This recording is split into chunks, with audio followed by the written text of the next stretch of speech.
तो आज के इस वीडियो में हम देखेंगे इस चैप्टर को पॉपुलेशन कंपोजिशन। तो किसी भी कंट्री में लोग जो रहते हैं वो डिफरेंट होते हैं। डिफरेंट कैसे होते हैं? एज में डिफरेंट होते हैं, अपने सेक्स में डिफरेंट होते हैं, उनका जेंडर डिफरेंट होता है, अलग अलग जगह रहते हैं, उनकी एजुकेशन, लाइफ एक्सपेक्टेंसी कि वो कितने साल तक जिएंगे, उनका ऑक्यूपेशन, सब कुछ डिफरेंट होता है। तो हर एक इंसान अपने आप में एक कंट्री में डिफरेंट होता है। तो सबसे पहले देखते हैं सेक्स कंपोजिशन। तो किसी भी कंट्री का डेमोग्राफी समझना होगा तो उसके लिए हमें जानना पड़ेगा कि नंबर ऑफ वेमेन कितने हैं, नंबर ऑफ मेन कितने हैं उस कंट्री में। उसकी डेमोग्राफी समझने के लिए, डेमोग्राफिक कैरेक्टरिस्टिक को समझने के लिए हमें ये तो जानना पड़ेगा कि कितने मेन हैं, कितने वेमेन हैं। तो हम उनका रेशियो निकालते हैं और उस रेशियो को कहते हैं सेक्स रेशियो। इसको जनरली किसी भी बहुत सारी कंट्रीज़ में कैसे किया जाता है? Male, number of males upon number of females into 100।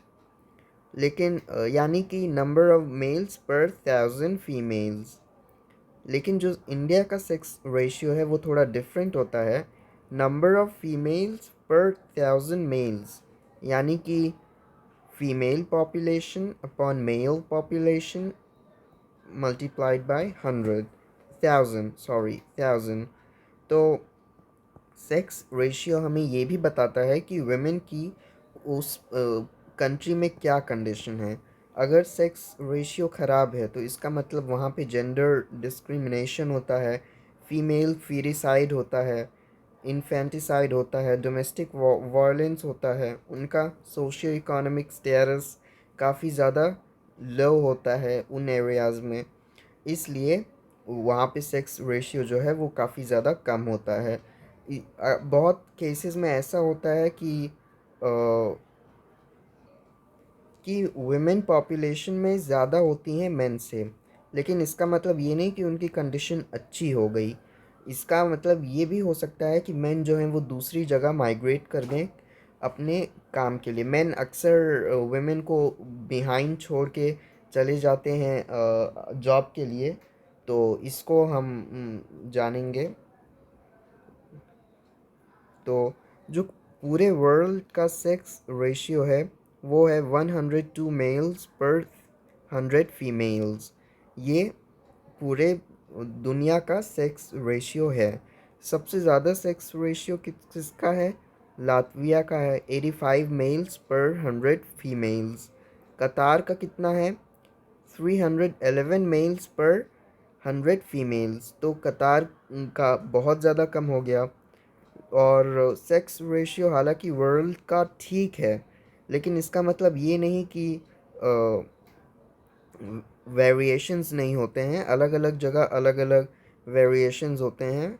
तो या तो सेक्स रेशियो फेवरेबल होगा या तो फेवरेबल होगा, या तो अच्छा होगा या तो ख़राब होगा।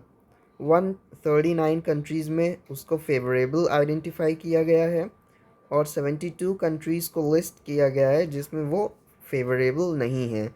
यूनाइटेड नेशंस ने ये किया है।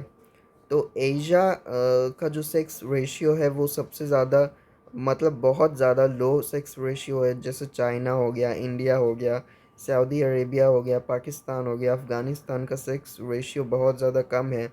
और यूरोप का इंक्लूडिंग रशिया, इनका जो सेक्स रेशियो है वो काफ़ी ज़्यादा है क्योंकि मेल्स माइनॉरिटीज़ में हैं। एक रीज़न ये हो सकता है। दूसरा रीज़न ये हो सकता है कि मेल्स जो हैं वो माइग्रेट कर गए दूसरी जगह पे, जिसके वजह से जो सेक्स रेशियो है वो यूरोप का ज़्यादा है और एशिया का कंपैरेटिवली कम है। अब देखते हैं एज स्ट्रक्चर। एज स्ट्रक्चर क्या बताता है कि डिफरेंट एज, अब हमने ये तो देखा कि डिफरेंट सेक्स, डिफरेंट जेंडर के लोग रहते हैं हर जगह। लेकिन अब डिफरेंट एज के भी लोग रहते हैं। कोई 10 साल का, कोई 2 साल का, कोई 15 साल का, कोई 59 का। तो अलग अलग साल के लोग रहते हैं। तो एज स्ट्रक्चर जो बताता है डिफरेंट एज ग्रुप के लोग जो रहते हैं उनको हम लोग उसको हम लोग एज स्ट्रक्चर कहते हैं। और ये पॉपुलेशन कंपोजिशन को हम स्टडी करने में काफ़ी ज़्यादा इम्पोर्टेंट है। अगर हमें पॉपुलेशन को पढ़ना है तो हमें इसके लिए जानना होगा कि किस एज ग्रुप के लोग कितने ज़्यादा हैं कितने कम हैं। अगर 15 से 59 एज ग्रुप के लोग ज़्यादा हैं, उनका प्रोपोर्शन ज़्यादा है, तो इसका मतलब वर्किंग पॉपुलेशन बहुत ज़्यादा है। अगर 60 ईयर्स के अबव है तो ये एजिंग पॉपुलेशन मानी जाती है। और ये माना जाता है कि हेल्थ केयर फैसिलिटीज़ में काफ़ी ज़्यादा एक्सपेंडिचर होगा। और अगर यंग पॉपुलेशन है तो इसका मतलब हाई बर्थ रेट है। और पॉपुलेशन जो है वो यूथफुल है। यानी कि तीन हो सकता है, 15 से 59। वर्किंग अगर बहुत ज़्यादा है तो इसका मतलब वर्किंग पॉपुलेशन बहुत ज़्यादा है। 60 और 60 के ऊपर इसका मतलब जो एजिंग पॉपुलेशन है वो बहुत ज़्यादा है। और एक्सपेंडिचर किस पे करना है, हेल्थ केयर फैसिलिटीज़ पे एक्सपेंडिचर करना है। और अगर 15 के आई गेस नीचे होता है तो यानी कि यूथफुल है। अब देखते हैं age sex pyramid. Age structure तो हमने देखा। डिफरेंट एज ग्रुप में कितने मेल्स हैं कितने फीमेल्स हैं, तो उसको हम लोग किससे देखते हैं, एज स्ट्रक्चर से। एक कंट्री है, उस कंट्री में एक डिफरेंट एज ग्रुप्स के लोग रहते हैं। तो हर एक एज ग्रुप में कितने मेल्स हैं कितने फीमेल्स हैं, 10 साल के कितने मेल्स हैं फीमेल्स हैं, 20 साल के कितने मेल्स फीमेल्स हैं, उसको हम लोग एज सेक्स स्ट्रक्चर से देखते हैं। और इसको ईज़िली समझने के लिए हम ड्रॉ करते हैं age sex pyramid. Age sex pyramid हम लोग बनाते हैं जिसको हम लोग पॉपुलेशन पिरामिड भी कहते हैं, एज सेक्स पिरामिड भी कहते हैं। और इसका शेप हर एक कंट्री का अलग अलग होता है क्योंकि अलग अलग कंट्री का अलग अलग एज सेक्स स्ट्रक्चर होता है। तो ये बताता है कि उस कंट्री का क्या एज सेक्स स्ट्रक्चर है।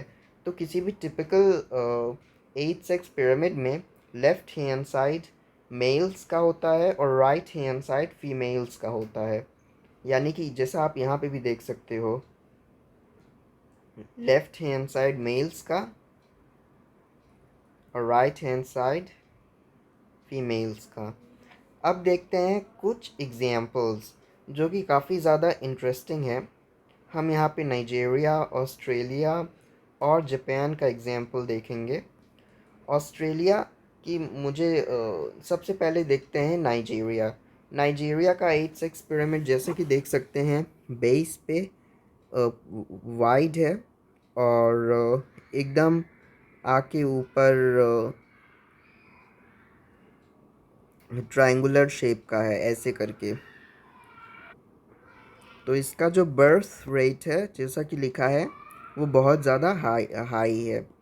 और इसलिए इसका जो यंगर जनरेशन का पॉपुलेशन है वो काफ़ी ज़्यादा है। अगर हम बांग्लादेश मेक्सिको का देखें तो उसका भी सेम बनेगा। अब ऑस्ट्रेलिया की बात करते हैं। ऑस्ट्रेलिया का एज सेक्स पिरामिड जो है वो बेल शेप्ड है और ऊपर एकदम टेपर्ड है, जैसा कि आप देख सकते हो ऊपर एकदम टेपर्ड हो गया है और बेल शेप्ड है।